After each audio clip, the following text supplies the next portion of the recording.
संत कबीरदास कबीर को समझने के लिए हमें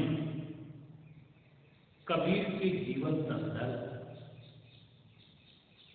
और उनके समय को देखते हुए इस बात पर गौर करने की जरूरत है कि कैसे मध्यकाल के अंधेरे में कबीर आत्मज्योति की दीप जलाते हैं।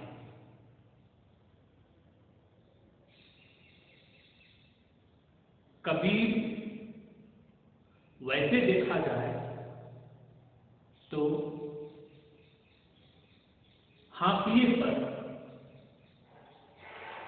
पड़े समाज के घर में पालित पोषित होते हैं। नीरू और नीमा नाम के दुलारे दंपति कबीर का पालन पोषण करते हैं।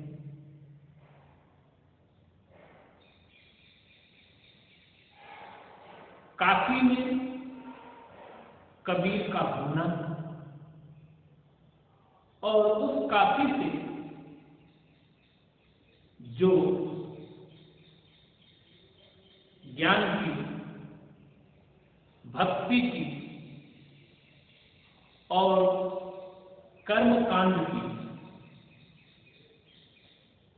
नगरी, उस संसार से, उस काशी के आत्मा के सच को सामने लाना कबीर के मन और आत्म साहस का परिचायक है। कबीर के बारे में यह जानना जरूरी है कि उनके भीतर ये साहस कहां से आया। कबीर को कुछ खोना नहीं था। हाशिए पर पड़े समाज के बीच पालित पोषित कबीर हर तरह के आडंबर के खिलाफ आवाज उठाते हैं। उनके भीतर यह आत्मज्योति है कि यदि ब्रह्म ज्योति से सब उत्पन्न है तो फिर मनुष्य और मनुष्य में किसी तरह का कोई विभेद नहीं होना चाहिए। कबीर और उनके समान धर्मा निर्गुण संत समता के, स्वतंत्रता के और मानवीय आत्मा के करुणाजनित व्यवहार को सामने लाने वाले साधक के रूप में जाने जाते हैं।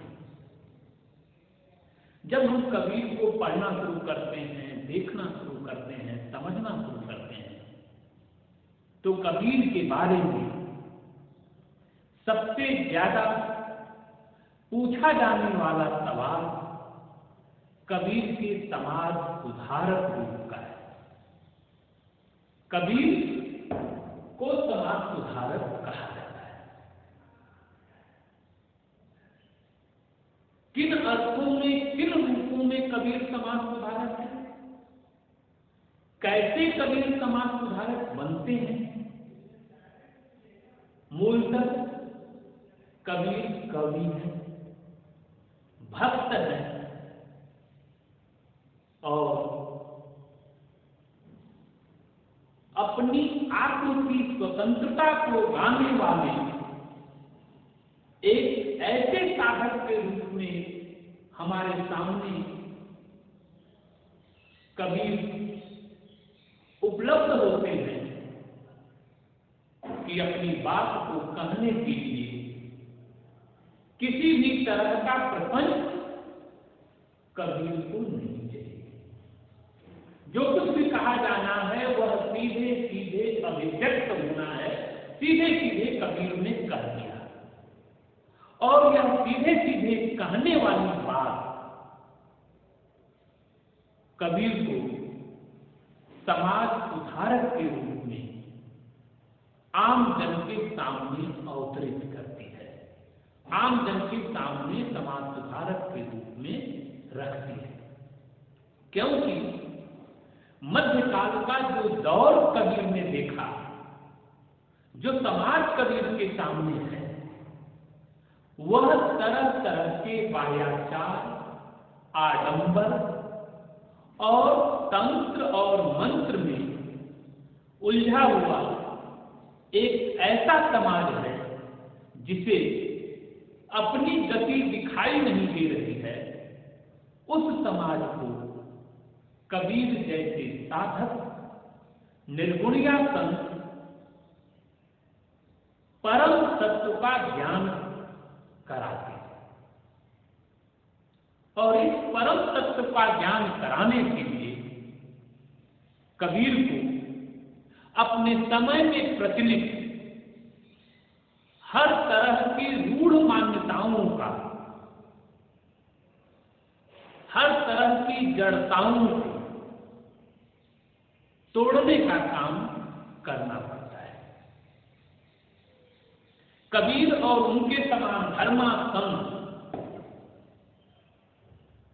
सीधे सीधे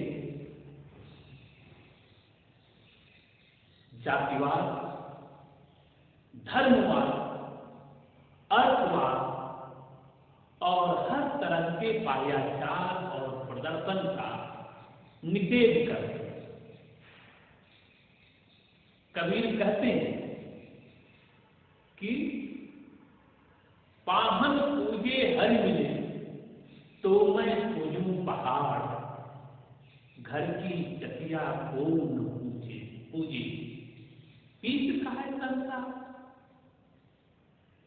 यदि पाहन पूजने से हरि मिल जाता तो मैं तो पहाड़ पूजने को तैयार हूं। अरे घर में जो पत्थर की चाकी है और जिसके पिसे हुए आटे से तुम्हें रोटी मिलती है, उसकी तो तुम पूजा करते ही हो। कहां उलझे हो, कहां भरम रहे हो। कबीर लगातार मनुष्य के सामने आंखों पर जो पर्दा पड़ा हुआ था, उस पर्दे को तोड़ने का काम करते हैं। उस पायाचार और आडंबर और दिखावे और प्रदर्शन के पर्दे को कबीर तोड़ने का काम करते हैं। और यह तोड़ना तब संभव होता है जब ज्ञान की ज्योति अंतर आत्मा में जग गई। कबीर लगातार अपने समाज सुधार के क्रम में जिस चौराहे पर खड़े हैं, वहां से हर तरह का मतवाद निकलता है और उस मतवाद के विरुद्ध कबीर केवल और केवल अपनी आत्मा की आवाज प्रकट करते हैं। और इस आत्म आवाज को पाने के लिए किसी तरह के प्रपंच में जाने की जरूरत नहीं है। सहज साधना से ईश्वर, हरि, राम अपने साईं में अपने ब्रह्म को पाया जा सकता है, अपने आराध्य को पाया जा सकता है। समाज सुधार के क्रम में लगातार कबीर जागते हैं और गहरी यातना रुदन से गुजरते हैं।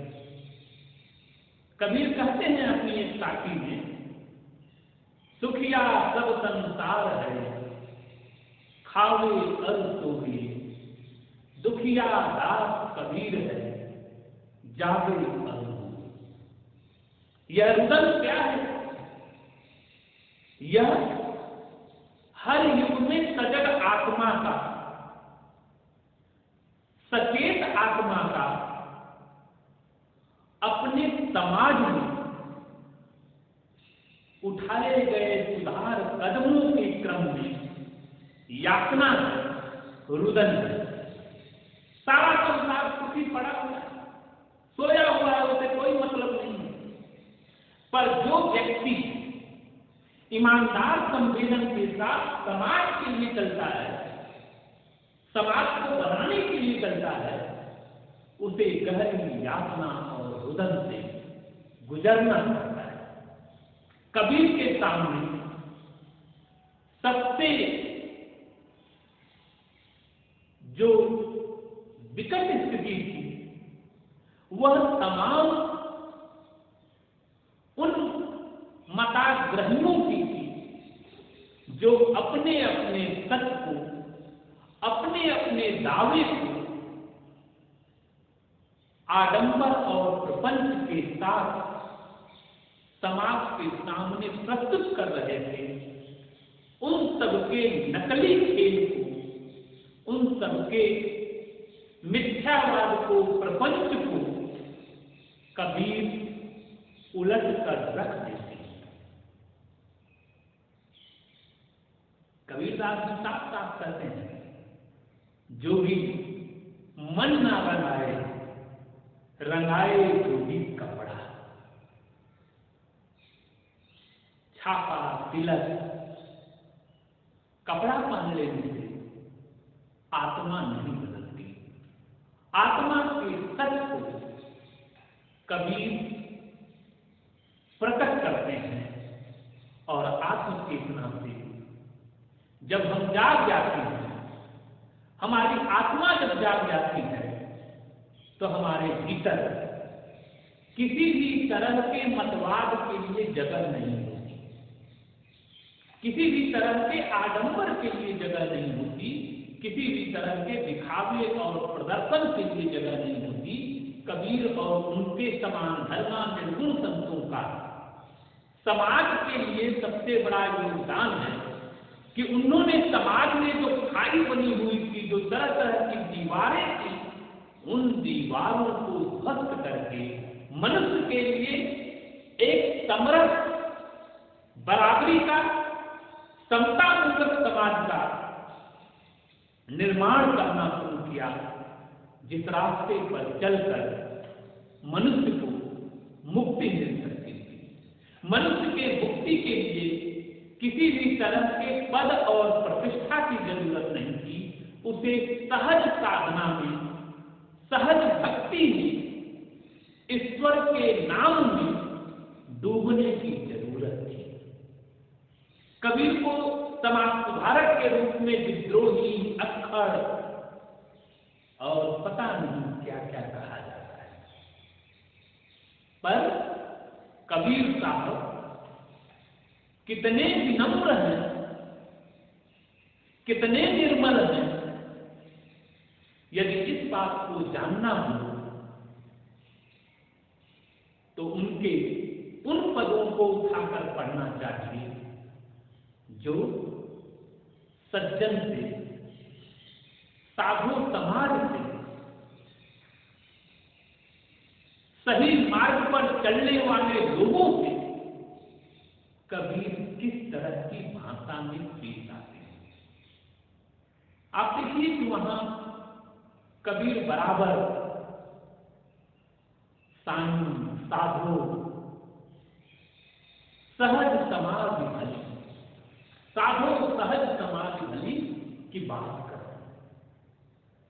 विनम्रता इतनी है कि कबीरदास जी कहते हैं, कबीर सूता राम का मुतिया मेरा नाम, गले राम की जेवरी जित की जे चित जाम। ये कितनी विनम्रता है। और दूसरी तरफ अक्खड़ भरता है समाज सुधार के क्रम में, पर जब वही कबीर भक्त के रूप में, विरहणी आत्मा के रूप में, परम तत्व से साक्षात्कार के क्रम में जब हमारे सामने आते हैं तो वहां किसी तरह का विभ्रम नहीं होता। सहज समाधि की भाषा से कबीरदास हमारा परिचय कराते हैं। कबीर सबसे पहले भक्त है, और कबीर की भक्ति कैसी है? सहज साधना की भक्ति है। कबीर जैसे भक्त के लिए किसी तरह का कोई आडंबर, किसी भी तरह का दिखावा, पद और प्रतिष्ठा की जरूरत नहीं है। कबीर बार बार भक्त के मन की बात करते हैं कि भक्त का मन कैसा होना चाहिए। वे कहते हैं कि भक्त को निर्मल होना चाहिए, भक्त को सहज होना चाहिए, और ईश्वर की साधना, ब्रह्म की साधना में जो साधक, जो भक्त आता है, वह किस रास्ते से आ रहा है, वह पथ, वह रास्ता महत्वपूर्ण होता है। और उसके लिए कबीरदास जी कहते हैं कि सबसे पहले अपने अहम का विलयन करके, अपने अहम को बाहर रख के, अपने अहम को उतार कर ईश्वर के दरबार में आने की जरूरत है। कबीर यह घर प्रेम का, खाला का घर नाम, शीश उतारे हुई घरे, सो घर पैसे मां। यह घर प्रेम का है, खाला का घर नहीं है कि जब इच्छा हुई जैसे मन किया वैसे चले आए। भक्ति के घर में, प्रेम के घर में, ईश्वर के दरबार में, ब्रह्म के दरबार में आने की पहली शर्त है कि अपने सिर को उतार कर रख। सिर को उतार कर रखने से अभिप्राय अपने अहम को, अपने मैं को बाहर रख के आएंगे। इस चौखट के भीतर आपके मैं को जगह नहीं। और किस तरह की भक्ति है? जब मैं का विलयन हो जाता है तो सीधे सीधे साधक जीवात्मा परम तत्व से मिलन के आनंद को अनुभूत करता है, और यह आनंद ज्ञान ज्योति के जगने के बाद संभव होता है। कबीर का एक पद मिलता है, संतों आई ज्ञान की आंधी रे, भ्रम की टांटी सभे उताड़ी, माया रहे न बांधी। और अंत में बारिश होती है और सारा मन उस ब्रह्म की निर्मल बारिश में भीग जाता है। कबीर का मन ब्रह्म की,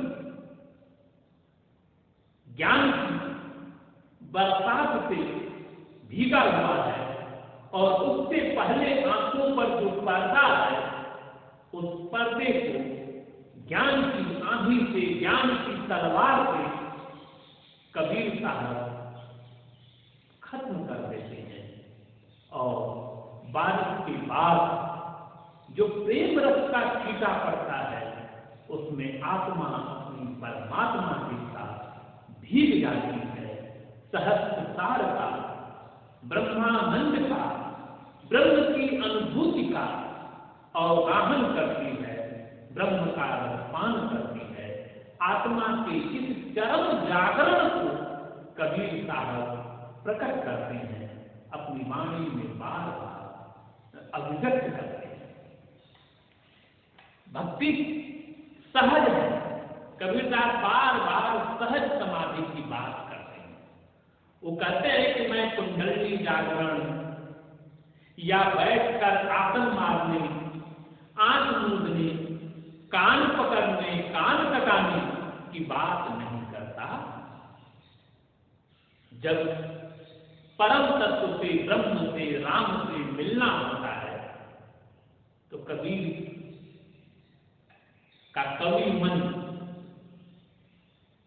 एक विरहणी आत्मा की तरह अपने आराध्य से मिलने के लिए छटपटाती है और अंततः अपने आराध्य को, अपने ब्रह्म को अपनी आंखों में बसा लेती है। एक दोहा है, देखिए, तू तू करता तू भया, मुझ में रही न हूं, बारी बेरस बन गई, चित देखूं चित तू चारों तरफ, हे प्रभु तुम ही दिखलाई देते हो, तुम्हारे सिवा मुझे कुछ और दिखलाई नहीं देता। और ब्रह्म से मिलने के लिए अपने अहम को पीसने की बात करते हैं। छोटा से छोटा कर, पीस पीस कर, रेत की तरह से पीस पीस कर, धूल कण की तरह, रेत कण की तरह अपने अहम को पीस कर खत्म कर दो, तभी तुम्हारा ईश्वर से, ब्रह्म से, राम से, परम सत्ता से मिलन होगा, साक्षात्कार संभव होगा। कबीर की भक्ति सहज भक्ति है, सहज साधना है। परम सत्य को पाने के लिए किसी भी दिखावे, प्रदर्शन और आडंबर की जरूरत नहीं है। परम सत्य को सहज साधना के मार्ग से पाया जा सकता है। कबीरदास जी बराबर ये कहते रहे हैं कि मैं जहां बैठता हूं वहीं से मेरी बंदगी लग जाती है और शून्य गगन में स्नान करके आ जाता हूं। और इस आत्म तत्व को अपने ऊपर इतना अगाध विश्वास है कि कबीर कहते हैं कि हम न मरे मरिहे संसारा, हरि मरिहे तो हमहू मरिहे, हरि ना मरिहे तो हम कामों की मरिहे। यानी इतना अगाध विश्वास कि मुझे मेरे साईं, मेरे राम पर भरोसा है, मैं अमरता को प्राप्त कर चुका हूं। यह कबीर कभी मरता नहीं। और आज भी कबीर की आवाज, कबीर की तलखी, कबीर के शब्द हर तरह के विभ्रम की स्थिति में, भ्रम की स्थिति में हमें रोशनी दिखाने वाले होते हैं। कबीर लौकिक संसार से परात्पर संसार की ओर लेकर चलते हैं। कबीर ये नहीं कहते कि तुम भक्त हो, तुम्हें ईश्वर की साधना करनी है, ब्रह्म की साधना करनी है, तो जाकर कंदरा में बैठ जाओ, कहीं किनारे बैठ जाओ, साधना में डूब जाओ। नहीं, कबीर कर्म करते हुए सकर्मक चेतना के साथ ब्रह्म की प्राप्ति का रास्ता दिखलाते हैं। एक क्षण के लिए भी कबीर ने अपने कार्य, अपने कर्म को नहीं छोड़ा। उनका जो सामाजिक कर्म था, जो कार्य उनको रोजी रोटी के लिए करना था, कबीर करते हैं। कबीर चरखा चलाते हैं, सूत काटते हैं, जो एक जुलाहे का, एक बुनकर का काम है, कार्य है बुनकर का। कपड़ा बुनना, चरखा चलाना, ताना भरना, सूत को कमाना, और उसी सूत कमाने से, चरखा चलाने से, ताना बाना भरने से कबीर ब्रह्म को प्राप्त करने का भी ताना बाना हमारे सामने लेकर आते हैं। उनके जीवन में प्रयुक्त होने वाली सारी चीजें ब्रह्म साधना का मार्ग बन जाती हैं, रास्ता बन जाती हैं। और कबीर और सारे भक्त कबीर लगातार अपने जमाने में समाज के बीच घूमते हैं। एकांत साधना नहीं है उनकी। कबीर भरे चौराहे पर ये कहने का साहस करते हैं कि मेरे साथ वो चले जिसे अपने घर को जलाने की हिम्मत। कबीरा खड़ा बाजार में लिए लुकाठी हाथ, जो घर फूकन चाहिए चलो हमारे साथ। यह घर क्या है? यह माया का घर है, मोह का घर है, तृष्णा का घर है। इस माया, मोह और तृष्णा के घर को जलाने के बाद आत्मा के घर का दरवाजा खुलता है,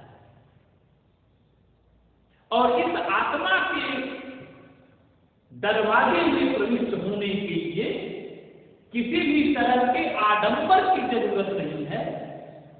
आत्मसत्ता को, परमात्म सत्ता को, आत्मा का परमात्मा से मिलन सीधे और सहज रूप से संभव होता है। सहज साधना के बल पर, बिना किसी दिखावे और प्रदर्शन के बल पर परमात्मा को पाया जा सकता है। और कबीर इसके लिए केवल और केवल नाम साधना का प्रयोग करते हैं कि केवल नाम साधना से, राम का नाम जपने से, राम का नाम लेने मात्र से तुम्हें इस भवसागर से, इस सांसारिक चक्र से मोक्ष मिल जाएगा, मुक्ति मिल जाएगी।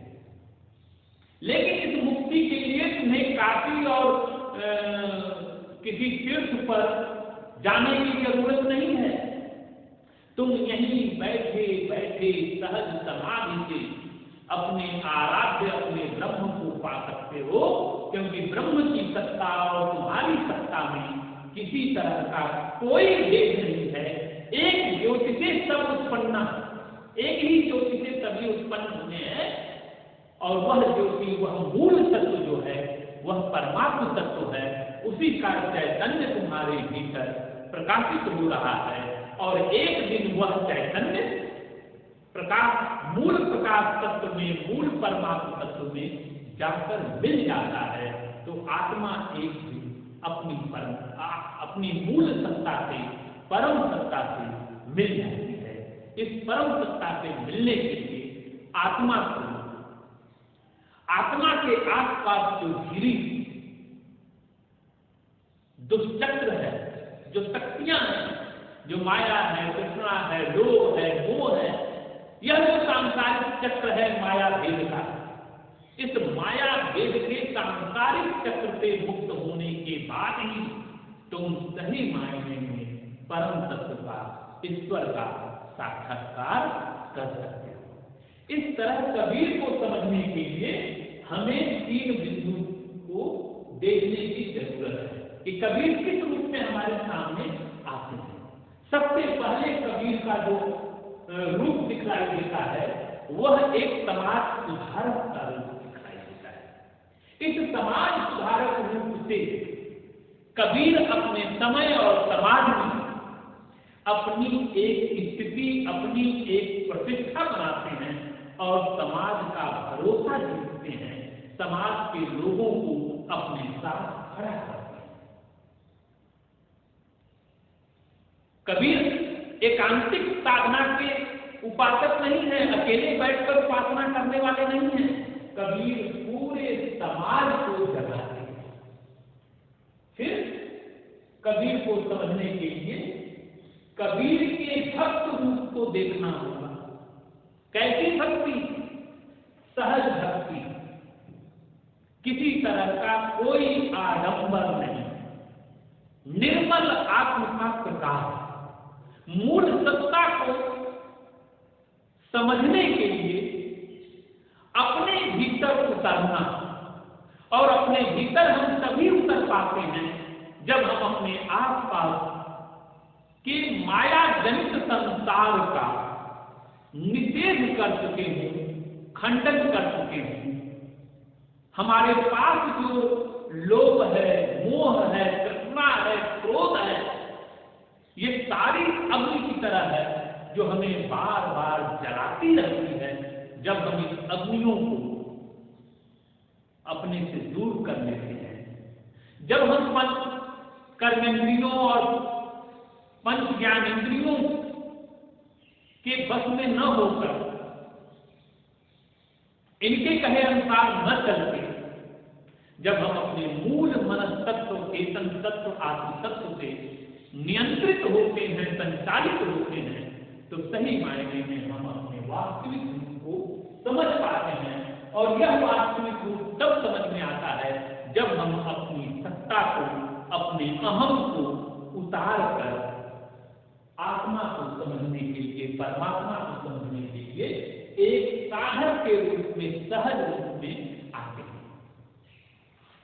तीसरा रूप है लौकिक संसार में रहते हुए, खाते पीते, चलते उठते बैठते। कबीर कह रहे हैं कि हर क्षण मैं ईश्वर की आराधना कर रहा हूं, हर क्षण मेरा साईं, मेरा राम, मेरा प्रभु, मेरा ब्रह्म मेरे साथ है। एक क्षण के लिए भी मैं उससे विलग नहीं होता।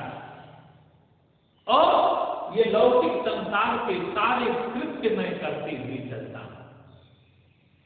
तो लौकिक संसार के कृत्य को करते हुए, संसार में चलते हुए, संसार की असारता को समझकर परम तत्व को पाने के लिए अपनी सांसारिकता का निषेध करते हुए अपनी मूल सत्ता, अपनी आत्मसत्ता को समझ पाना ही कबीर के पदों की सही व्याख्या है, सही समझ है। इस तरह से कबीर को समझते हुए कबीर के समाज सुधारक रूप, कबीर के भक्त रूप और कबीर के ज्ञानात्मक साधना से परम तत्व को पाने के प्रकाश रूप को समझा जाना आवश्यक है। और जब इस तरह से हम एक साधक को, एक भक्त को समझते हैं, तो केवल भक्त को नहीं समझते, उस कवि को भी समझते हैं जो पूर्णतया अपनी चेतन सत्ता से समाज के भीतर जो सड़ी गली चीजें हैं, जो जड़ता है, जो रूढ़ियां हैं, उन रूढ़ियों को खंडित करने का तरीका भी पाते हैं और समाज को एक कवि, एक साधक, एक भक्त कैसे मानवता का प्रकाश दे पाता है, इस बात को समझने में भी कबीर हमारे लिए प्रकाश स्तंभ की तरह खड़े हैं। और आज 14वीं शताब्दी से लेकर आज 21वीं शताब्दी में भी कबीर हमारे लिए उसी तरह से प्रकाश स्तंभ और प्रासंगिक बने हुए हैं, जिस तरह से अपने समय और समाज में कबीर प्रासंगिक थे। कबीर की ख्याति उनके जमाने में ही इतनी थी कि कबीर के पीछे पीछे एक रेला चला करता था कबीर की बात को सुनने के लिए एक मेला होता था। समाज का एक बहुत बड़ा वर्ग कबीर को अपना पथ प्रदर्शक, अपना मार्गदर्शक और अपने रास्ते को रोशनी दिखाने वाला, प्रकाश दिखाने वाले साधक के रूप में आत्मसात करता है। और आज भी जनता कबीर के भजन, कबीर के पद, कबीर की साखियों, शब्द और रमैनियों को गाते हुए अपने आत्मदीप को जलाते हुए समाज में एक सजग प्रहरी के रूप में आज भी कबीर की समान धर्मा, कबीर को मानने वाले, कबीर को समझने वाले साधक आज भी समाज के लिए प्रकाश स्तंभ की तरह समाज को बनाए रखने और बचाए रखने के लिए अपने कर्म से संदेश हम सबको प्रकाशित करते हैं। इस रूप में कबीर को पढ़ते हुए आत्मा की निर्मलता और मानव समता और मानव स्वतंत्रता और मनुष्य की क्या आकांक्षा हो सकती है, उस आकांक्षा को भी हम समझने की कोशिश करते हैं। बहुत बहुत